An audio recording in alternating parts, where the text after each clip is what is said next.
Pemirsa, terima kasih pian masih bersama kami. Berita selanjutnya Mahabarakan. Ratusan warga RT 1 RW 1 Kelurahan Teluk Tiram Banjarmasin Barat menyambut gembira kedatangan calon anggota DPRD Banjarmasin. Kedatangan caleg PDI Perjuangan ini untuk mensosialisasikan tata cara pencoblosan pada pemilu 2019 yang akan digelar pada 17 April nanti. Ratusan warga RT 01 RW 01 Kelurahan Teluk Tiram Banjarmasin Barat menyambut gembira kedatangan calon anggota DPRD Banjarmasin Saud Nathan Samosir kemarin Rabu 13 Februari 2019. Kedatangan caleg PDI Perjuangan ini untuk mensosialisasikan tata cara pencoblosan pada pemilu 2019 yang akan digelar pada 17 April nanti. Dalam kesempatan ini, Saud Nathan Samosir juga menyampaikan tujuannya hingga berkeinginan menjadi wakil rakyat lantaran masih adanya keluhan terutama masalah infrastruktur atau jalan yang masih ada sebagian yang belum diperbaiki hingga menyulitkan pengguna jalan. Selain itu, masih sulitnya mendapatkan gas LPG 3 kg yang semestinya dinikmati oleh orang yang kurang mampu. Termasuk mengenai adanya koperasi simpan pinjam untuk modal usaha, yang kucuran dananya dari pemerintah tapi belum diketahui warga. Ya, kemarin kami di Pelawang, mereka tahu bahwa itu ada, cuman katanya umurnya sudah lewat.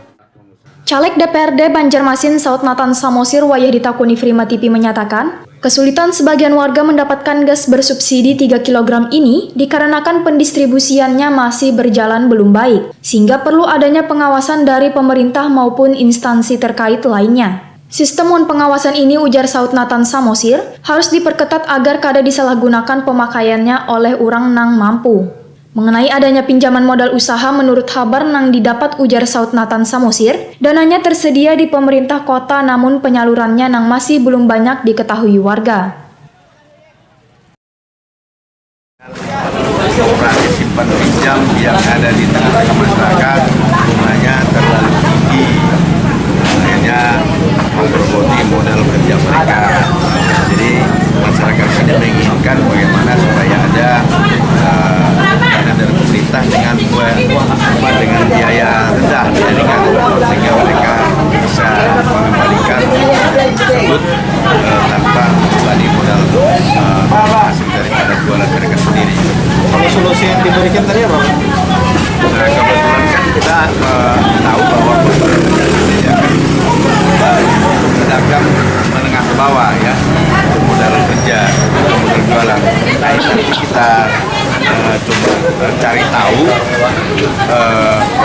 persyaratan apa yang diberikan kepada masyarakat. Masyarakat di sini kok nggak ada yang tahu gitu. Sedangkan di Telawang kemarin mereka ada tahu bahwa dana di pemerintah itu ada untuk kerja modal usaha daripada pedagang. Tapi kok yang di sini mereka tidak tahu. Berarti kurang sosialisasi dari pemerintah tentang modal yang disiapkan oleh pemerintah kepada pedagang kecil. Di kesempatan ini, Saud Nathan Samosir pun juga mengajak warga untuk meningkatkan ekonomi kerakyatan dengan mengolah bakul purun. Dikarenakan Pemko Banjarmasin melarang penggunaan kantong plastik dan menggantikannya dengan bakul purun. Peluang usaha ini pun, ujar Saud Nathan Samosir, harus dipergunakan warga dengan baik.